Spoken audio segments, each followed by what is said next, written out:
कोकणातील बहुचर्चित रिफायनरी प्रकल्पाच्या संदर्भात राष्ट्रवादी काँग्रेस पक्षाने मात्र सावध भूमिका घेतली आहे। रिफायनरी प्रकल्प ग्रीन रिफायनरी असेल असं सांगण्यात आलं होतं। याशिवाय सुरुवातीला मोठ्या प्रमाणात गुंतवणुकीची अपेक्षा होती, तेवढी गुंतवणूक येते का ते पाहावं लागेल।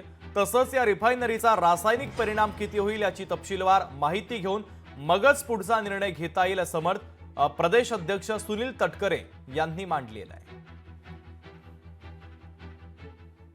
जितक्या मोठ्या गुंतवणुकीची रिफायनरी अपेक्षित होती तेवढी मोठी रिफायनरी येईल की नाही याच्याबद्दल माझी शंका आहे।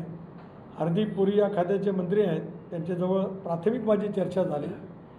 त्यानंतर सचिवांची सुद्धा माझी भेट झाली, पण तुम्हाला तपशीलवार चर्चा त्या ठिकाणी करता आली नाही। त्याच्यामुळे नव्यानेच याची आता चर्चा सुरू झालेली आहे। त्या रिफायनरी ती ग्रीन रिफायनरी आहे की नाही, त्याचा रासायनिक परिणाम किती होऊ शकतो याचा पूर्णपणाचा माहिती घेईन आणि मग त्या संदर्भातलं धोरण ठरवता येईल। लोकशाही मराठी ऐका, पहा, जागरूक रहा।